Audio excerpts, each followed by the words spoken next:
In this episode, we talk with one of the gamer girls, the Warmistress. Welcome to Trident Wargaming, a podcast dedicated to all aspects of tabletop wargaming. Your hosts are Bill and Andy.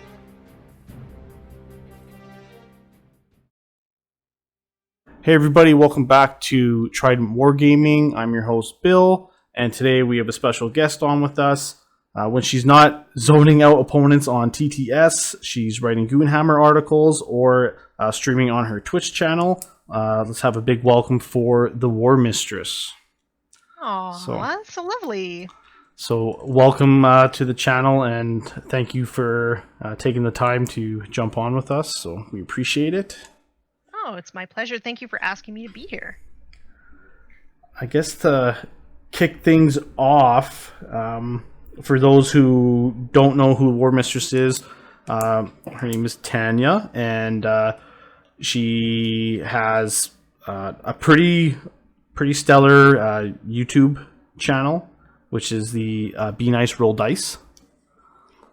And if you want to check any of those stuff out, we're going to have all her links in the description, so you can check out her Instagram, the YouTube, her Twitch, everything like that. Also, we can have some links to the Goonhammer articles that you were involved in. Oh my gosh, that'd be like a full A4 or like a legal sheet full of links for all of the things that I do. No, it's always good to share it as much as you can. Yeah, and it's funny you bring up the YouTube channel because I haven't really been doing that long. I think I've been doing it for almost 5.5 months. So it's It's been a short ride, but a pretty fantastic one so far. Well, nothing wrong with that. I know we actually started the channel right in the new year in 2021 as something kind of fresh and whatnot either. So we're not super long term right now, but hoping to, as we continue to bring out new content and stuff to, keep improving and doing our things. So yeah. So one of my best friends is Scary from Scarredcast, and the best advice he ever gave me is if you ever want to start making content, just do it. Don't wait until you've got everything worked out perfect and you've got all the best gear and all that. He says, just start it and everything else will fall into place as you go. Best advice. Yeah, that is solid advice for sure. Yeah. It is. Well, it's just, you might load up on all the equipment and you may not even like doing it, I guess. That's also the risk, right? Yeah, I know a lot of people who did that. Yeah. All of my stuff that I do is cheap and cheerful. I try to make the content sort of speak for itself, and I've just only now started to very slowly upgrade some of my stuff. So if you have a good idea, it's just best just to put it out there and see what happens. That's awesome. Solid advice. I guess jumping right into it, we'll go with kind of, I guess, one of the obvious questions. Being a female gamer, have you found jumping into the hobby, Warhammer, just tabletop in general, to be an easy or, I guess, a difficult thing, considering I'm sure there are some stigmas you would face jumping into the hobby? I feel like for me it was very difficult because I started back I think 8 years ago, and I didn't have a local community with which to sort of enjoy the hobby with, so I had to turn to online spaces, and those spaces were very, very toxic. Oh yeah. Especially for women.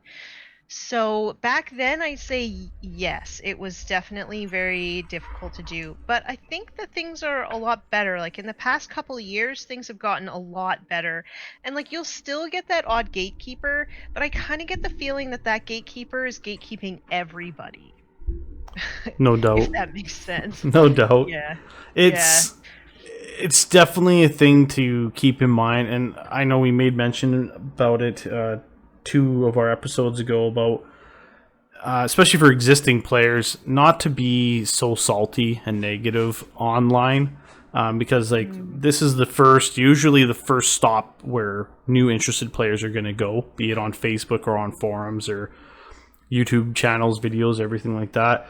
And it's just, to really be the gamer you wish you ran into when you were first starting, right? And being approachable and positive. I know we do a lot of Horus Heresy gaming, so Horus Heresy moves at a snail's pace compared to 40k. Like the last FAQ we had was about 2 years ago, or going on almost 3. So people tend to be a little bit more salty about certain things online, where it's like, just not good for new players. It's one thing that I really strive to try and keep things positive and look at the the silver lining and everything. So yeah, I'd agree with that. Yeah. And it's funny that you bring up be the hobbyist that you wish, because that's everything that I do when I make content is because I wished 8 years ago that there was a woman making content who was very approachable,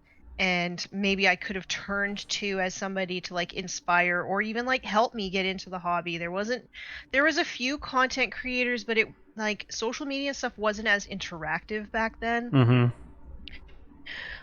So yeah, everything that I do is because that's my sort of mission statement, is to be the person that I wish I had when I was getting started. Oh, that's awesome. It's definitely helpful. Out of the tabletop games, is 40k your one and your main game, or is there other either Games Workshop or other party games that you play? So 40k is my bread and butter. Most of my local community plays 40k. I also really do like Age of Sigmar. I just don't have as many people to play it with, especially now. I'm in British Columbia, so we're still not quite opened up. So I don't really have anybody that I could play with in person, and I don't really have anybody that I could play Age of Sigmar with on Tabletop Simulator. So right now, it's pretty much 40k or nothing. But my husband will occasionally humor me, and we'll play Necromunda together. Oh, nice. Yeah. I've been looking at getting actual games of Necromunda in. I remember playing way long time ago as a younger kid and learning, kind of the ropes on it. And now that I've jumped in, I haven't been able to play because kind of, Nurgle took hold and it's kind of wrecked everything that way. Yeah, and it's a good game for my husband and I to play because we tend to get a little bit salty with each other when we play 40k. But with Necromunda, we take it a lot less seriously because the missions are very narrative based, right? So it's actually trying to get your models to do interesting things on the table. So we just have a lot more fun with that one together. But yeah, I really like Necromunda, but it's people talk about how difficult Warhammer 40k is to learn. Necromunda, I think, is a little bit more difficult. Definitely. There's a lot more, it seems, layers to it. The deeper you go with basic rules, advanced rules, and whatnot. Yeah, and there's just so many keywords and everything. So it's not maybe it's not as complicated, but there's just more, I think, that you have to learn or know. But I mean, we just play with about 10% of the rules and just basically just do the mission and see what crazy stuff happens. So. Awesome. Well, they do say couples that game together stay together, which is a big thing. Yeah, it's just so funny all the time because I hear people say it'd be so great if my spouse was into Warhammer, and then I just think to myself, yeah, but think about how much you spend on Warhammer, and now you have to double that for your household. Yeah, it can definitely be quite the wallet drain, right? Yeah.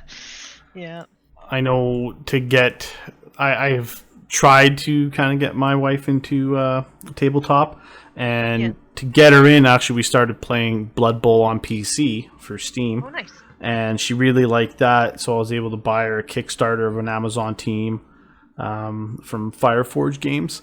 And basically, we got to the point where we started building our teams. It was cool, and then because I never played Blood Bowl before, once we're trying to learn the mechanics and how the blocks work and all the different modifiers, we were kind of stalled out, and then we just jumped back to a hot seat on PC just so we could keep playing, because it was a little bit tough to learn without having someone there to kind of guide the game itself. So Yeah.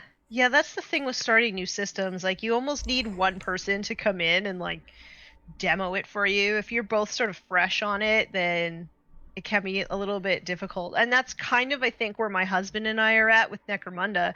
Like, neither of us really knew how to play it before. We just saw the models and was like, that looks cool. So we're just sort of struggling through it together, but we're just having a fun time and not stressing too much if we get the rules right or wrong. no, that's awesome. That's a good way to do it.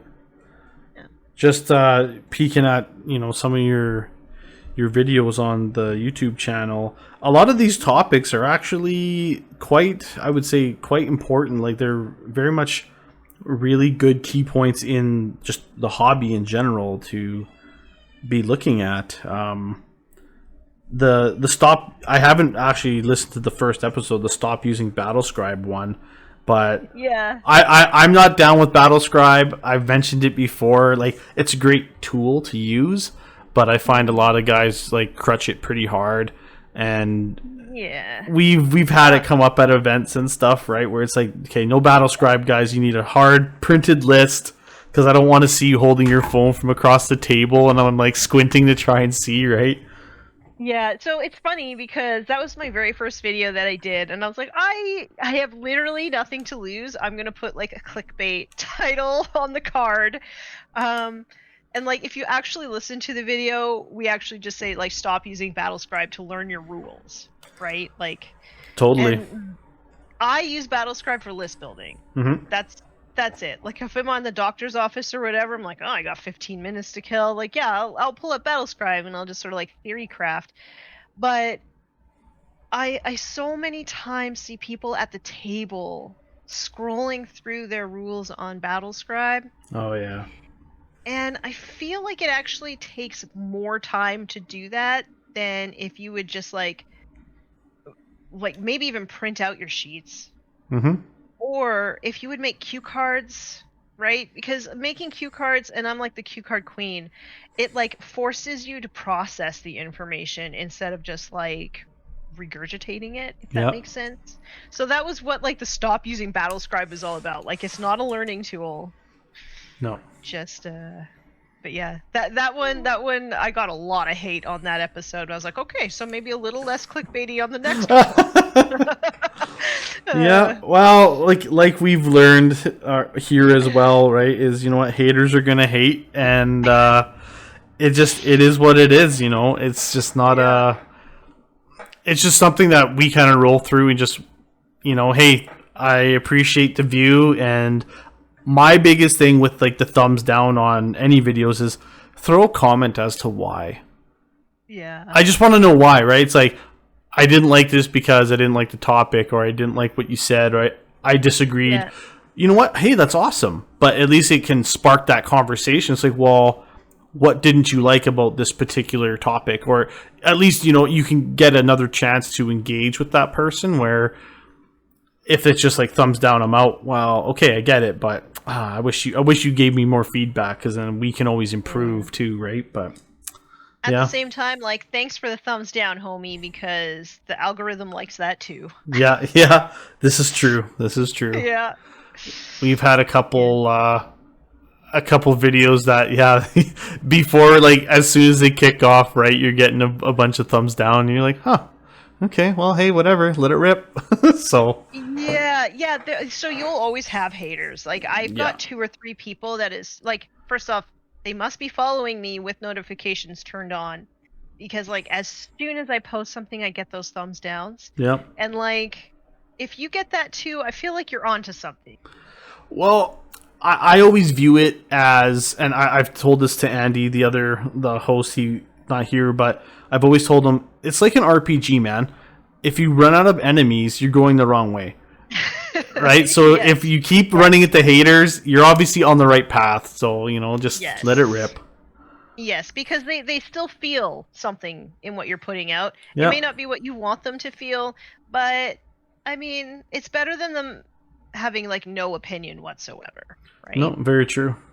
Yeah. Very true. So from what I remember looking at, I remember seeing a couple of your different armies.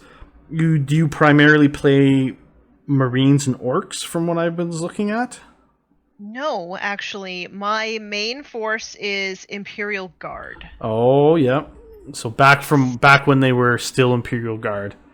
Well, Not no, I started playing them when they were Astra Militarum, but that's just like such a mouthful that I feel like Imperial Guard sounds better.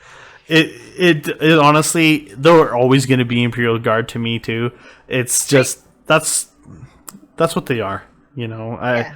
The Astra Militarum, I think that's just part of the IP shtick that they've got Yeah. going on. So Yeah, so like my armies that I have a few now, but so Imperial Guard is my main force, and then Orcs is my second, and then Space Wolves, and then Slanesh Demons, and now I'm starting just like regular Marines. So like my main 40k forces. awesome. Hmm. What would you say for like out of guard? What would you say your favorite regiment would be?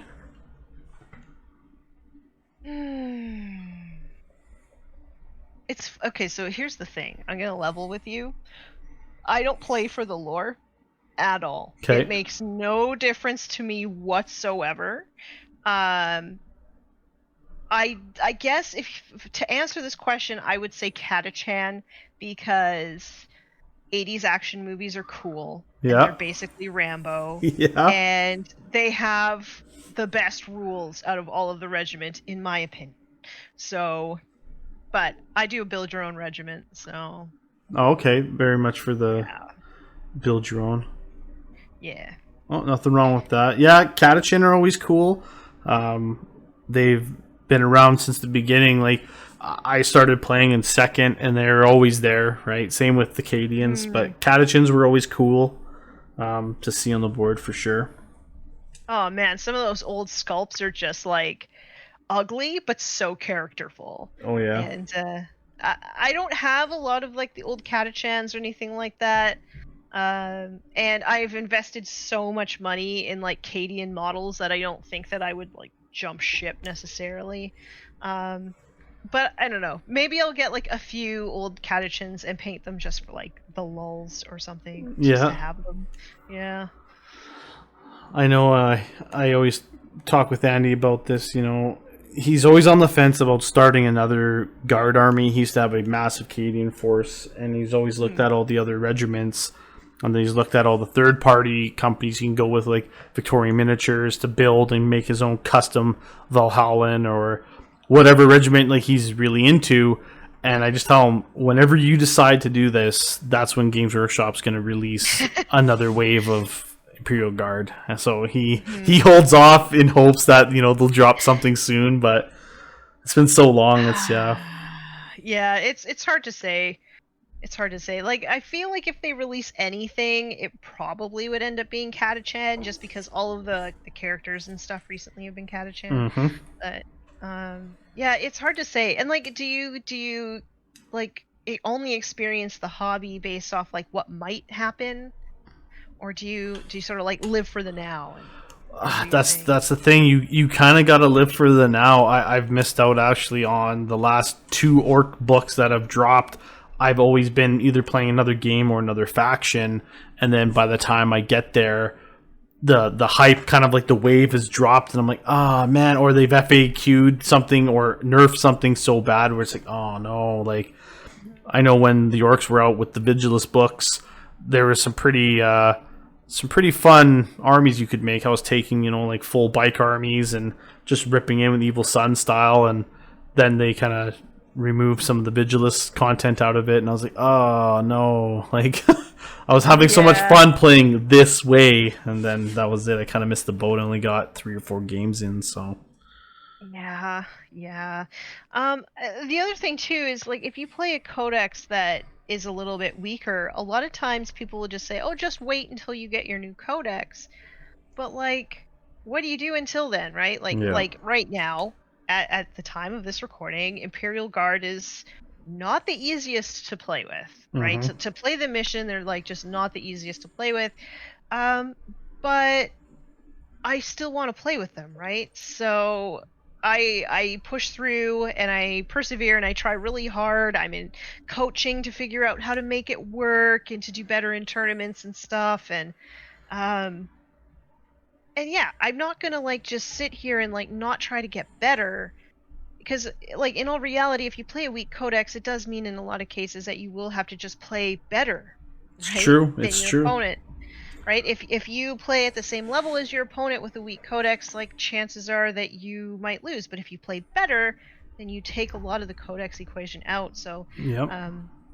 I like to live for the now and just try to like make work what I have right now. And then if the codex comes out and it does get really good, then I hope that I just crush the souls of all my opponents. Oh, awesome. Well, and I think there's a lot of merit to that, right? If you're playing a weaker book, you probably are a better player. Just, shout out to all my Chaos Space Marine players out there. Oh, Because yeah. if they had a codex on par with Imperials, I know who would be taking names, and it would be the Chaos guys for sure. Yeah, yeah. I can't wait. It seems as though Thousand Suns might be coming out in like the next wave of releases. They had that teaser on the like Warhammer weekend or whatever. So it'll be really interesting to see if that is the case, what their codex looks like. Yeah, might set the precedence for future releases as well. Yeah, which would be and then pretty people legit. can get really excited. Yeah. Yeah. Yeah, I know I would be looking forward to that for sure. For sure. I guess for just touching base on what you were saying, like for coaching and getting better at the game, have you been to many events like such as LVO or Nova, Adepticon, stuff like that? No, so I could go back and like tell you the story about how I started to like actually become a more competitive player if you like. Sure. It's, Sure. okay. So I started the hobby back like 8 years or so ago, and my online like my venture into online spaces was not very good, and a lot of men in those spaces told me that I would never be able to play the game with any sort of competency because women's brains just aren't wired that way. Oh my. Yeah, so it kind of made me feel like the community at large was not very nice to play in, so I only really played, and very sporadically, at my own house with my husband and some very close friends. I'd be like the only people that I ever played with. And then a few years after that happened, I found a new hobby, and that was all soul consuming. Like I didn't have time for anything else. And then it was a sport. And then when I got hurt and I couldn't do that sport anymore, I sort of jumped back into Warhammer to sort of fill that void. Yep. And so I was playing, I decided to pick up a new army, so I picked up Imperial Guard, and I played it for about 3 months. And this was about, when would this have been? I think I played it April 2019. And I played it for 3 months, and I think I won 10% of my games. I was like playing quite regularly. And then I decided I don't want to lose anymore. I don't want to lose as badly. So I asked my friend Alex McDougall if he would sort of mentor me, because at the time he was the #1 Forces of the Hive Mind player in the ITC. Oh, okay. I thought who better to like teach me like the sort of intermediate parts of the game, right? Because if you think about it, like the basic parts of the game are like the phases and like the rules and stuff like that, but then there's this intermediate part of the game which is more like how do those rules interact with one another and how to get the most out of the rules and all that. So I worked with him for a couple months and I rapidly improved. And then it was October, he was like, I want you to go to a tournament. So this was after 2 months of working together. He's like, I want you to go to the next tournament that's in the next town over. And I was like, no way. He's like, no, you're going to do it. I was like, okay. So a month later, I played in my first tournament, and I was like, I'm going to lose all of these games, and it's fine. I will learn so much. And I did learn so much. I won 1, and I lost 4. But I did learn a lot, and I had a really, really good time, and I made some amazing friends. And like ever since then, I have just been looking forward to tournaments. So that was my first ITC GT.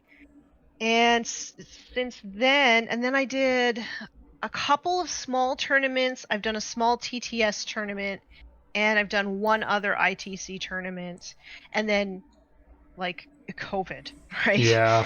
So I can't really do anything else until it starts like opening up a little bit. But like LVO for sure, like cause I'm on an ITC team as well. Okay. And LVO is like definitely on our radar. Like we want to go as a team and just have a blast. So it will happen. It will. Oh, excellent.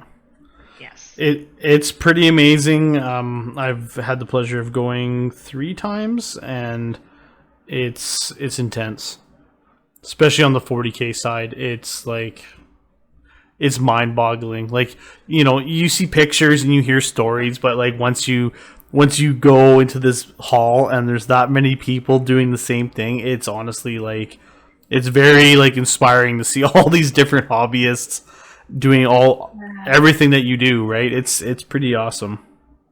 Yeah, that's the cool thing about like, cause the biggest tournament I've ever gone to is like a 32-person tournament, and even it being surrounded by 32 people who love the same silly game that you love, it's such a cool feeling. So to be surrounded by like, I mean, hundreds, almost thousands of people who you can have something in common with, like that just must be so incredible. It's definitely a busy weekend for sure, but very memorable. I know they do a big pub crawl on the Saturday nights all the time, and then you get to see all the sad and wrecked faces on Sunday. You can tell who's been out late. So it's quite a good time. Yeah, I can't wait. Yeah, I've had friends who've gone, and they all like they're already planning the next time that they're going, like as soon as they get back. So I know I would have a blast there. Oh, for sure. Well, that's excellent. I guess primarily, so with TTS, how are you, I guess, enjoying the TTS? I've tried it personally. Mm-hmm. I wasn't a big fan. I just found it was very time consuming, but I can see the appeal of it because at least you get to play. So. Yeah, and like I'm not gonna sit here and be like, oh, it's the greatest thing ever. Like I have heard one person say that they prefer to play on TTS, and like literally everybody else is like, it's better than nothing. It's so true though. So true. It really is. It's clunky, and you don't get to use your own models, and for me, it's hard for me to gauge distances on TTS. It's just the board looks a lot smaller than it does in person. Yeah. So yeah, it's got its issues for sure, and then there's issues with measurement on diagonals and stuff. Like it is finicky, but it is a really good learning tool. So it's cool for me to be able to, because my coaches, I have, like, obviously Alex McDougall is still mentoring me, but I have another coach, and he lives on the other side of Canada. So it's really cool to have this tool where we can both go in, and he can like demonstrate techniques, or he can get me to like deploy for a certain mission or anything like that. I wouldn't necessarily be able to do that in any other way. So as an interactive learning tool, I think it's amazing. To actually play games of 40K, it is definitely challenging. Yeah. Yes, it's using it as like an actual teaching tool or learning/teaching tool, I guess, is probably one of the biggest benefits of it, because you can do it realistically anywhere. And it would definitely help. I know we jumped back into 40K at the tail end of 8th. We got a like Tale of 4 Warlords kind of little mini series that we did, cranked out. We built up to our 2K lists, 8th was over, 9th edition jumped in, and it was just like the music stopped at the house party, right? And it was like, and we were like, whoa, like it was such a different style game. And then when COVID hit and everything, we were like, oh crap, like I've only played I think 3 or 4 games of 9th, and then COVID kind of hit, and we're like, all right, all right, online playing PC Steam games, because it's just that's kind of what we've been doing. So I played I played a tournament with the new rules like the weekend after the new rules were released. Oh wow. So right there I had like 5 games under my belt of the new edition. And that was an adventure. Like every game that you went into with that person, it was like basically you're both having like a teaching game where you're both trying to figure out these new rules. It was I'm so glad that I did that, because that was a super amazing experience. But yeah, it's really interesting when you look at the differences between 8th and 9th, whereas 8th really encouraged the kills, right? Yeah. It really sort of encouraged an aggressive game, whereas, well, an aggressive kill point game. Yep. 9th is the opposite almost. 9th is encouraging of not necessarily a defensive game, but a game where you think outside of just like, I'm going to kill the other guy's army, right? Oh yeah. Yeah, like you can win the game and be tabled because you've amassed so many victory points throughout the earlier rounds that maybe in turn 5 it doesn't matter if you've killed everything. And I find that really interesting, especially as somebody, so my playstyle is very like defensive and reactive, almost to a point of it being a hindrance to me, and I'm actually learning when to be aggressive. It's like one of the things that we're sort of zeroing in on in my coaching. But because I'm so like defensive, it really, this rule set feels a lot better to me. And it's funny because my husband plays very aggressive, very in your face, and he does not like 9th at all. So it's really interesting to see how like the shift in the rules, because really the shift isn't that big in the rule set, it's in the missions. Yeah, no, for sure. And it's so interesting to see how that shift can be interpreted between people with completely different play styles. Well, definitely. I know when 9th initially dropped, it kind of got a little bit of a bad rap of being like very overly simplified and easy to kind of learn. I'm like, but that's kind of the point for people to jump in, and especially like appealing to like a younger audience to try and draw new blood into the hobby. But the more I started to play these games and, you know, watching battle reports online when I can, that's just the beginning. There's this there is this intermediate, you know, level, like you say, and it gets deeper from there, where you're comboing up on using certain units, keywords, the strats, the stratagem cards and everything, how they all kind of intermingle. And when you're watching, you know, some of the higher level guys on ITC playing it, it's like, whoa, right? Like it's next level. It is interesting. I find it extremely tactical the deeper you get into it. So yeah, well, even if you think about like arguably the most balanced game that we can play competitively, which is chess, the rules are quite light. They are. However, it is tactically robust. Mm-hmm. And I think that that's probably like the sweet spot, right? Because you want the rules to be easy to learn, like you said, because we want to get new blood into the game. We want it to be accessible for more people. But at the same time, like, just rules overload doesn't necessarily mean that that game is more tactical. If that makes sense. Yeah, well, for sure. Rule bloat definitely has a feel every once in a while. I know there are points like for 40k that I have a hard time almost kind of keeping up because there's so much stuff coming out right now. Yeah. It's going to probably be like a solid week or two of doing homework when, you know, COVID's gone and it's time to start playing and learning again, because just to get caught up, you know, I've kind of just put it on the back burner and I'm just like, cool, more stuff, awesome. Can't wait to jump in. It's just, when it happens, right? 'Cause, Yeah, definitely Yeah, rusty. it's funny too because for me, I have a hard time. I have a hard time learning rules. It's something that I've talked about on my YouTube channel before, and I'm quite open with this fact. So you talk about doing like homework. I do a little bit of homework every week just to make sure that I am really focusing on learning my rules. Um, and yeah, some people like look at you when you say that, and they look at you kind of funny, like, "Oh, it's a game." It's like, yeah, it's a game, but there's a lot going on, and if you want to play to the best of your ability, it's gonna take, well, especially for me, it's gonna take quite a bit of effort, and it's effort that I enjoy putting in, right? Yeah. I want to. My local meta is very competitive, and there's a lot of people in it who maybe aren't competitive but who've been playing for 25 years. So if I want to hold my own with those people, that means that I have to put in like an exponentially bigger amount of work in order to do that, and I am happy to do so. So yeah, I just want to tell people, if you're having trouble learning the rules, you are not the only one. And if you watch those ITC games and those guys make it look easy, it is to them, but that's because they've been playing for so long and they play so many games that a lot of that is autopilot for them.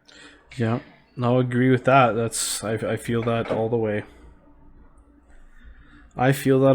It's definitely an interesting rule set, and yeah, I'm in the same boat where gotta do a little extra reading to keep up with it and keep it fresh, because there's a lot to get there. Lot, yeah. Yeah. Oh no, that is killer. I guess and you kind of answered this before, but just going back to the gaming, I guess, have you ever been, I suppose, like, underestimated by opponents because of either being new or being a girl? I know you kind of touched base on that a little bit, but I guess underestimated in a game where you actually were able to turn it around and beat that person because they were underestimating you. No. Like I said, I think that there's two things going on. One is that I think the culture around Warhammer has changed a lot in the past few years, and I think that people who think that way are being either pushed out or they were never really playing the game in person anyway, because I've never found anybody who would even think those things that those people told me. I've never come across anybody in real life like that. Well, that's good. If anything, because I'm still dealing with the baggage that those people gave me. If anything, I find I underestimate myself more than anything else. And I'm trying to do that less. So I'm trying to like gain a little bit more confidence in my skills, and I'm trying to get more experience along the way, so that I can game with more confidence. That's always a good way to do it, for sure. So just cruising through and peeking at your Instagram and the link tree, you got a lot of stuff going on that link tree link. Like, there's a ton of stuff on there. Yeah, I'm gonna be adding more stuff to that as well in the next few months. Yeah, I do a lot of things. Well, I see that. Lots of pokers in the fire from what I see, but it's obviously extremely positive thing, because you're expanding and growing and like on all these different platforms. I guess it's very cool to see, because it's especially from someone who's recently gotten into the hobby. Like, you've been playing for almost the 10 years, but really only actively playing for just over 2 years, like really actively playing. Oh wow, right. That's awesome. I would dabble a few times a year before then, only with friends or my husband, but like now I would consider myself like a gamer. An actual gamer. One of us, yes. One of us, Yeah. yeah. But yeah, there's a lot of stuff on that link tree. I'm constantly adding like more and more projects as I go. And I think that a lot of those projects just come along because I enjoy having candid conversation with people, and like I've made so many friends along the way. Like a lot of content creators along the way have sort of taken me under their wing. Um, and yeah, I want to like prove to all these people who believe in me that, you know, I can do all the things that they think I can do. So Well, that's for people who may not be looking at it, there's Forge the Narrative podcast. I stream on 2 different Twitch channels. I have a YouTube channel. I write articles, and I do some work with some companies as well for painting and stuff. So yeah, it's pretty sweet. Yeah, no, that is busy for sure. That's awesome. I guess, do you find with like all the streaming and whatnot, like do you find like the opportunities are starting to come more and more because of your presence online with social media? I think it's presence. Presence is one of them. I do think it's more just making friends and like networking. Yeah. So It's a golden word here on the channel, is that networking. networking. Because it really is. Yeah. The cool thing about the content creators in wargaming is that a majority of them really, really want to bring everybody up with them. Yep. A lot of them won't look at you like you are a competitor. They look at you more like you're an opportunity to be a partner. Yep. In maybe some of their work in the future, which is really, really refreshing to see. And if you go out there and you're friendly and you make those friendships and those connections, and you know, you'll be on their mind when they have things that they are looking for collaborators with. I think just making friends like that, it's how I've had so many amazing opportunities with Frontline Gaming Network and Play on Tabletop, Mini Wargaming, like just being friendly, Yeah. I think, and helpful, being helpful as well. I think that's what makes the opportunities come more so than just straight up visibility.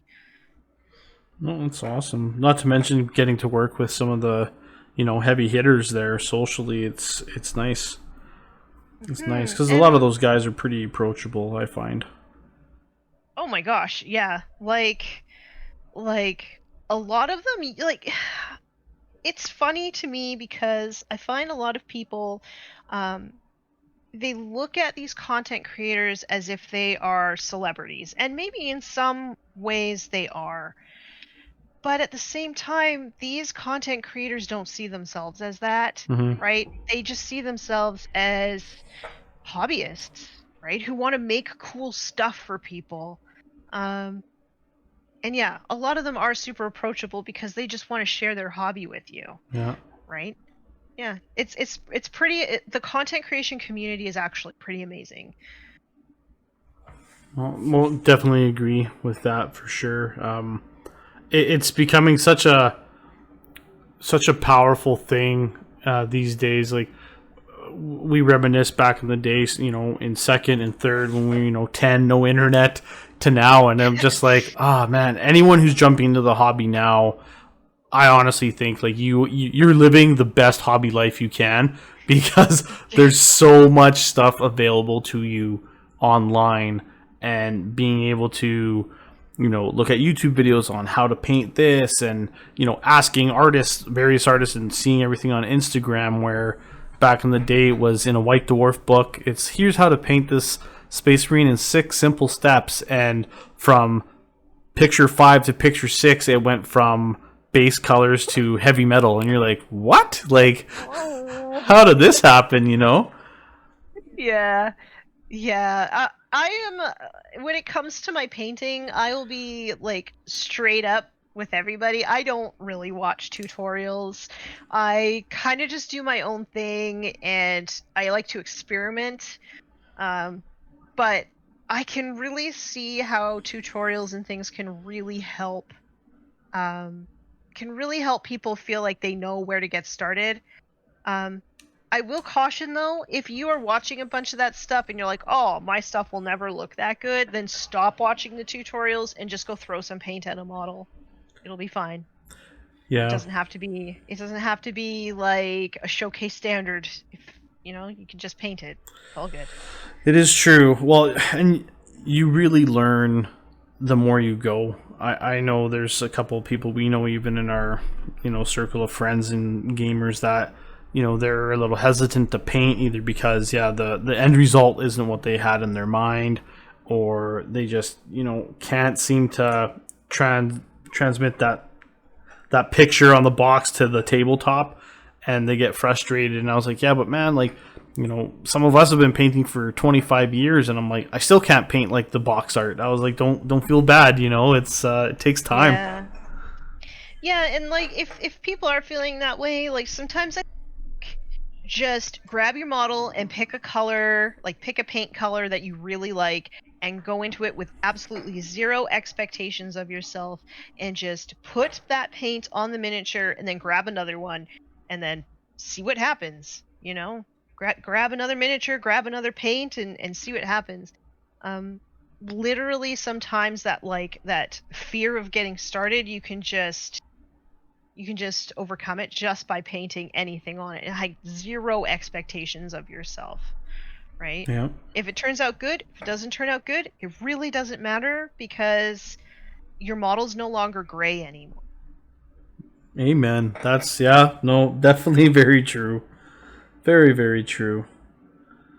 It's at least you're putting in the effort and you're starting to paint. That's the biggest thing, I think, for sure. And I was just talking about on my Twitch stream today, but like literally a rattle can, a wash, and a dry brush highlight, when you get all of that on an entire army, people are going to be like, that looks awesome.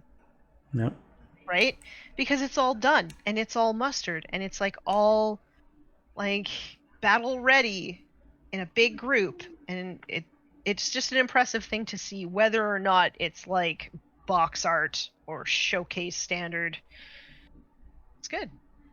Definitely. I can definitely agree with that, because it makes a visual impact on the table for starters, right? That's one of the biggest things. Yep. And again, you'll always improve as you go, so it's a nice thing. Mm-hmm. It is a nice thing. Yep. Every model that you paint, you just get a little bit better. It is impossible for you to get worse. You just have to keep going. That's all. Well, you heard it here first. Right? Just keep going. You got to keep persevering, because it's very true though. Practice does make perfect, and one of the actual mantras that really got me, it just popped in my head when we were talking about it, was finish, not perfect.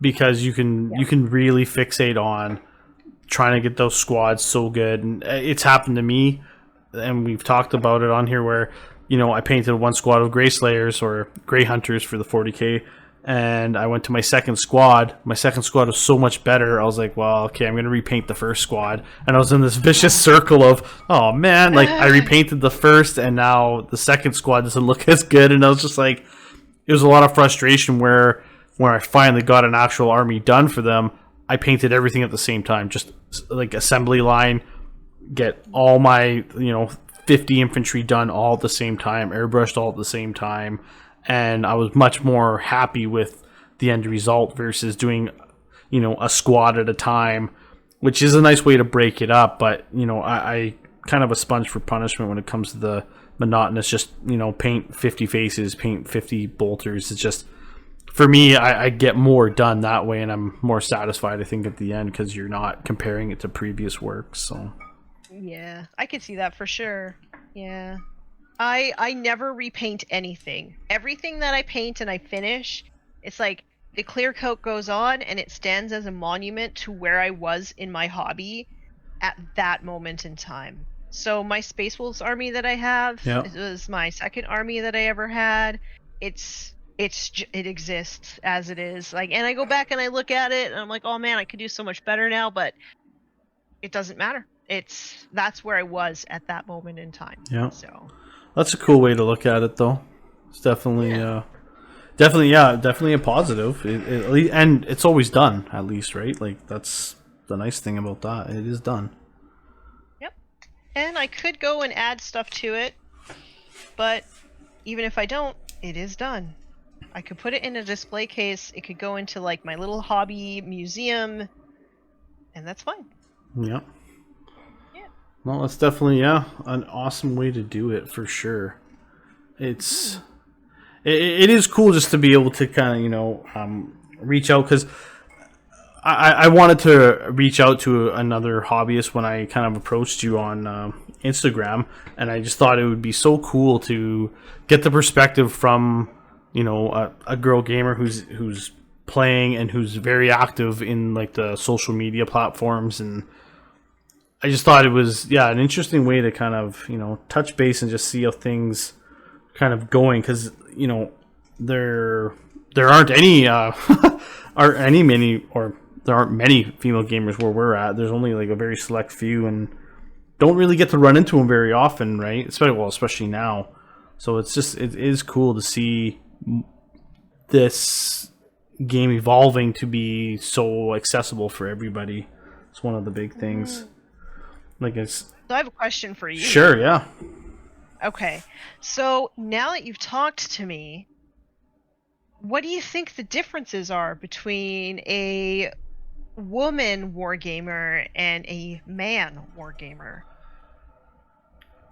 Well, I think honestly, just from hearing, some of your experiences here, and then even just reviewing like the couple videos that I have watched of yours, I would say maybe just more of the willingness to be very just kind of like open and go for it. Like, like your kind of no fear approach of just, I'm just gonna jump in, I'm just gonna try and start playing, do my thing. Where I think maybe where some of the guys are jumping in, they want to be either as proficient as possible, because they just don't want to like come in and get raffle stomped, for a better term. But like when you're learning, it's all the same. Like, it's all relevant, right? Like you learn more. Like I always personally, I learn more from losing games than I do winning games. Yeah, I mean, I would agree as well. I tend to be super hard on myself, so I even analyze like my wins to be like, well, how could I have won better? Yeah. And my coach is like, Scary's like, you really need to stop doing that and just be like, hey, I won, and then move on. Yeah, you say fearless, and it's definitely not fearless. I actually think I am probably more fearful of putting up of making women gamers look bad in some way. Like, sometimes I feel like if I lose that game, I have somehow like let down the other women who are playing this game, and it's something that I'm trying to get over, and that I think is like my biggest fear. But I just choose to like just do it anyway. Yeah. Well, winning or lose, like I don't think you're gonna let down like the sisterhood of gamers. I don't think that'll be a thing. So not to worry on that for sure. Yeah. And I think now that I have digitally met some other lady gamers, I think that, and I've talked to them about this as well. I know that I would not ever be letting them down. So. No, yeah. So, well, yeah. when I first stumbled upon you was on that it was that Lady Hammer series.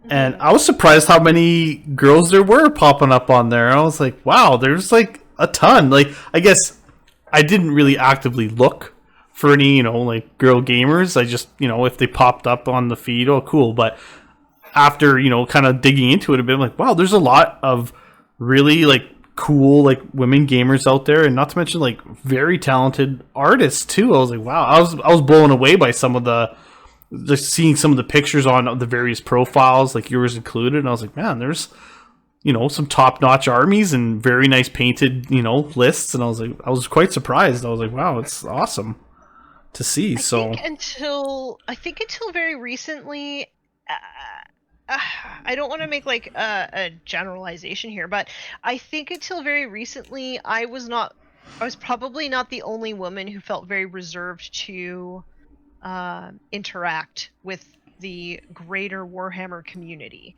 if that makes sense, right? And I think because there's been a few rather vocal sort of banner bearers coming out and being like, hey, we're here and we're gonna take up the space at the table because we want to play this game.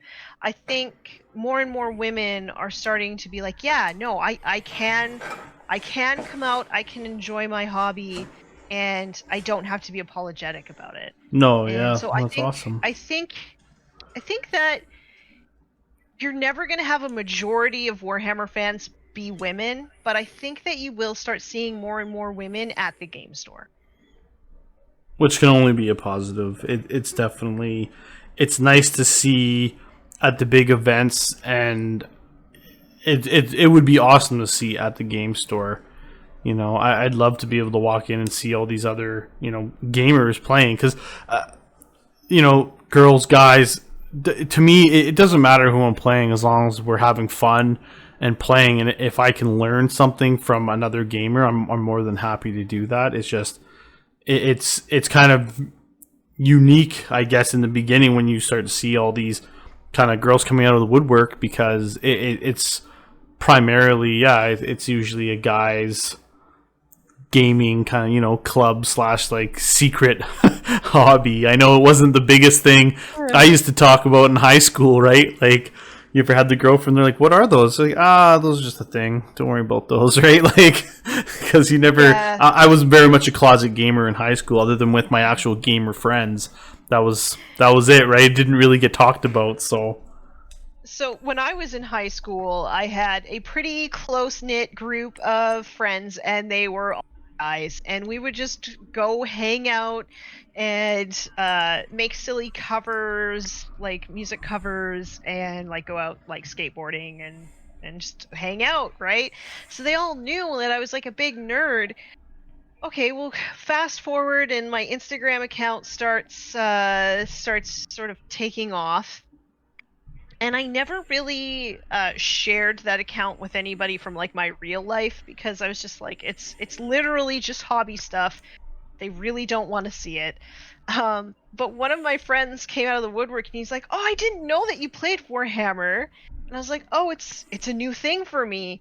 And he's like, "Oh, we used to all play it in high school." And I was like, I could have found this sooner. Yeah. I could have found this sooner. But I guess because it was such, like taboo is not the right word, but like, I guess I don't know what you would it's call that it, like forbidden fruit, right? You're like, I play it, but I'm not talking about it. It's one of those things. Yeah. Yeah, like, oh, well, were you afraid that I was gonna like make fun of you for it? Like, how is it more nerdy than any of the other? Like, how is that any more nerdy than us all taking turns playing Tony Hawk? Yeah. You know what I mean? Like, yeah. It's weird though, because it definitely, it was like, for me it was. I walked in, so the local game store like we normally play at, it's a comic book store as well. And I was going in, walking with my army, and I saw one of my buddies from, you know, junior high school, and he's just there to pick up comics. He's like, "What are you doing here?" I'm like, "Oh, we're about to play a game." He's like, "Oh, you actually play this?" I'm like, "Dude, I've been playing this for like, well, you know, almost, you know, 17 years at the time." He's like, "What?" He's like, "You've never said anything." I was like, I've never said anything to anybody at school, right? Like, why would I, unless you're into it? He's like, I wish I would have played. He's like, oh man, he ended up soon jumping in, and then jumping in, getting more guys to come in, like a couple other friends. But it was so weird, because it's like, oh, you should have told me. It's like, no. It just never came up, man. Like, yeah, it was just, if you knew, you knew. And if you didn't, it was kind of just that secret club that you're like, okay, see you on Saturday, and that was that was kind of it. Oh. Well, I feel like my life is less enriched because I haven't had Warhammer since I was 17. I've only had it since I was like 26. Yeah. So, yeah. Yeah, you haven't lived until you've partied at the bar being 18 and then playing hungover Hammer on Saturday morning. That's good times. Yeah, when you're 18. Yeah. When you go to a tournament and then you have to play your Same thing. first round hungover, and it's an outdoor tournament. It's like 35 degrees in the summer. Yeah. Sweating. Yeah, You that's. haven't lived. Yeah, though. I prefer not to live like that anymore. Like I make mention back to LVO, because I don't go that hard on pub crawls anymore. Because I don't want to be a wreck on the Sunday. I've seen what it does. I would say that I don't do it anymore either, but it's just gonna end up being a lie. Well, sometimes the heat of the moment gets the best of us, and mistakes get made. Well, I was like, okay, at that last tournament, I was like, man, I thought I only drank a 6-pack, and then my friend was like, yeah, did you look at the alcohol content in that? I was like, looking at him like 9%. I'm like, there you go. 12. Oh. Yeah. Life choices were not my forte that night. Yep. It is nice though, the whole social aspect of the gaming scene. I know we're all itching to get back out there and play at the stores, and even you rock out Garage Hammer, just rolling dice. Like lately, it's been a lot of painting for us on here. We've been doing challenges locally to try and keep the hype high, and bouncing from a couple different systems, and just to kind of stay motivated and do what we can. What do you find are your best tools to stay motivated? It's actually one of the episodes of yours I haven't caught yet. So that episode relied heavily on my guest, because I don't ever really feel a lack of motivation. I think maybe that is because I stream on Twitch. I stream on Twitch Tuesday through Saturday. Oh, like Tuesday, Wednesday, like every day? Yeah, so awesome. Tuesday, Wednesday, Thursday, Friday, I do an hour and a half with Scardcast in the morning, and then Wednesday evening and Saturday afternoons, I do longer streams on my own channel. Oh, awesome. So I'm painting every day, like without fail. There's never a day that I don't paint. So I never really feel like a lack of motivation, because I have scheduled times, and that is time that I set aside to paint. I won't be doing anything else in that moment, and I think for me, that's like the best thing. Schedule the time, sit at the desk, do the thing.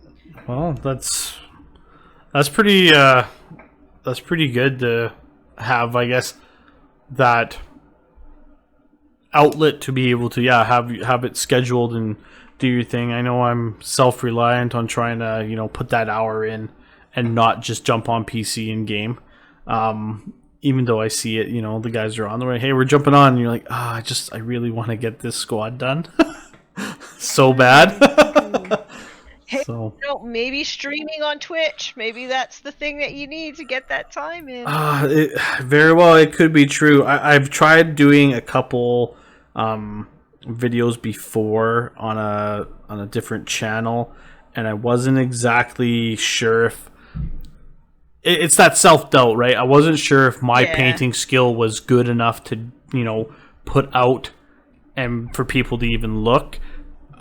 It's something that interests me quite a bit. I'd love to jump on there if I could even help one person with like a technique, or just a way to either, I don't want to say cheat, but cut corners with painting and make it easier or quicker. I would do it just for that simple fact. But I'm not at that confident level yet where I can be like, hey, this is how you guys should do it. I try and offer tips.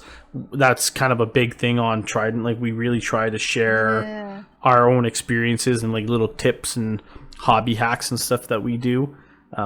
It's interesting that you say, like, this is the way you guys should do it. Maybe if you just worded it differently and you said, this is how you could do it, this is how I do it. True. Maybe it'd work for you. Yeah.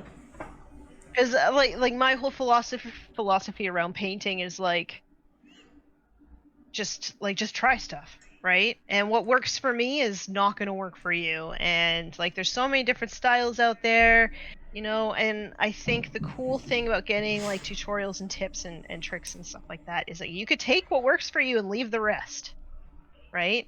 And maybe if you approached it like that, like you've been in the hobby for so long, there's going to be amazing tips that you have come across in your career. You may not even realize that you're doing something. This is the cool thing about Twitch. I'll just do something, right? I'm not even thinking about it because that's how I've always done my painting. Yep. And then somebody will be like, "What did you do just there?" And then I have to backtrack and figure out what it was that I did, and then try to explain that to them and like why I'm doing it, how I did it. And that might have value for somebody, but that might not be something that you would even identify as having value because it's just something that you just do. But Twitch might show you that it's pretty cool to share that with people. Yeah, no, I have not considered it, although, you know, you do make a good argument of why it's worth just even trying. Would be good. Yeah. Yeah. And I mean, even if nothing ever happens from it, even if you don't ever like make affiliate or whatever, that's how you can start bringing in money with Twitch. Yeah. You might just find that it does help with your motivation to paint, or you might just find that you would just make friends. The Twitch community is very inspiring and uplifting and very supportive of you. So yeah, I think if anybody is thinking about giving it a shot, do it.